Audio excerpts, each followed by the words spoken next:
Hello, Wobbly Phil here.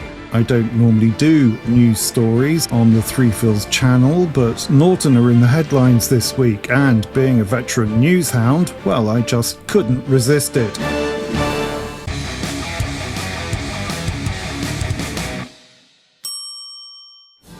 As well as having owned a 1972 Norton Commando 750, I've followed the comings and goings at Norton for many decades, including filming the resurrection of the 1970s Norton race bikes, after they were destroyed in the disastrous 2003 fire at the National Motorcycle Museum. So any updates about Norton get my old news nose twitching.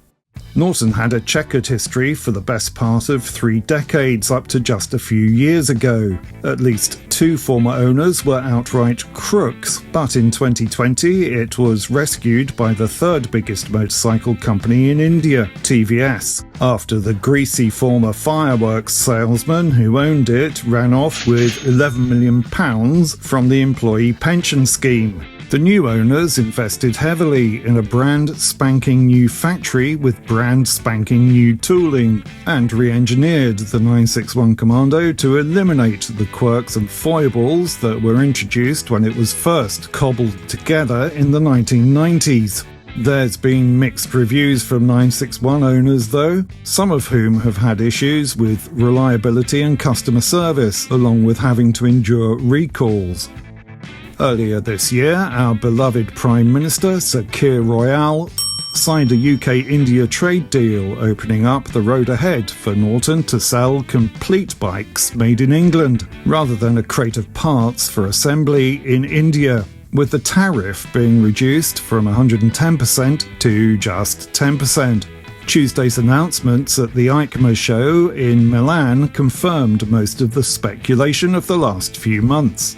You can get all the details from far more popular YouTube motorcycle channels than mine, who've almost certainly been treated to long lunches, test rides and briefings by Norton. I'm just here as the cynical old git in the corner, moaning about the fact that Mars bars aren't as big as they used to be. So, very briefly, the headlines are: they've fannied about with the logo. It always fills me with a sense of impending doom when companies with a proud heritage do that, Jaguar being a prime example.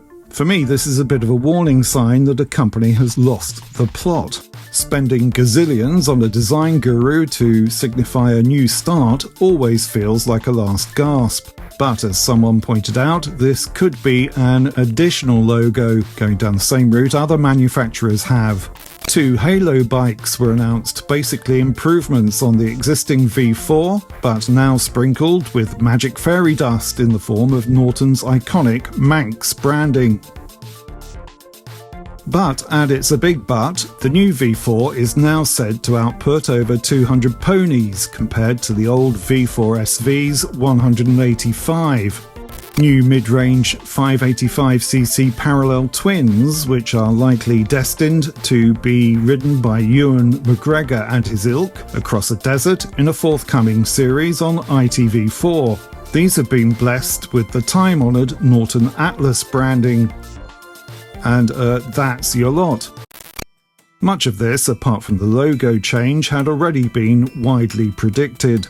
The entire kit and caboodle will now meet the regs for Europe, the US and India, in addition to the UK. India being the most important, I'd say, because of the demand amongst the burgeoning Indian middle class for old British marques such as BSA, Royal Enfield and Jaguar, which still retain their 20th century cachet to the extent that they're Indian companies these days, along with Norton itself, of course. Prior to this week's launch, there were rumours that the old new 961 Commando might be set for retirement or maybe some kind of overhaul, as it only has regulatory approval for UK roads, and this rumour hasn't been dispelled by the absence of any mention of the 961 in the Norton press release. The parallel twins are really the only new from-scratch bikes here, and they follow the mid-size bandwagon that BSA and Triumph have jumped on recently.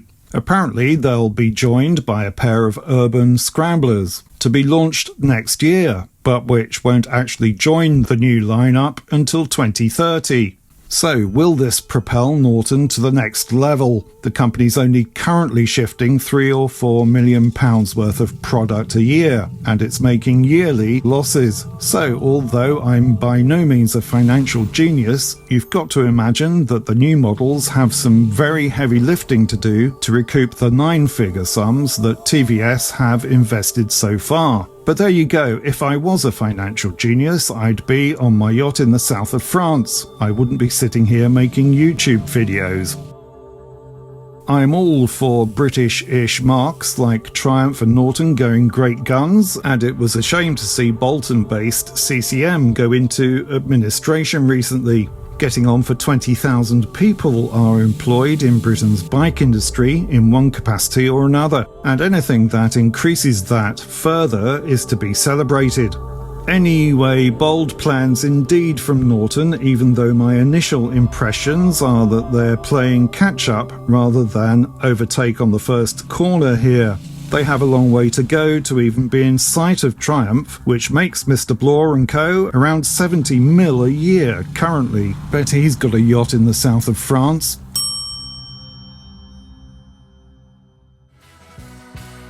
I think it's fair to say that early reactions from the Norton community have been mixed, with some folk already pre-ordering and others complaining about the plastic look of the new bikes.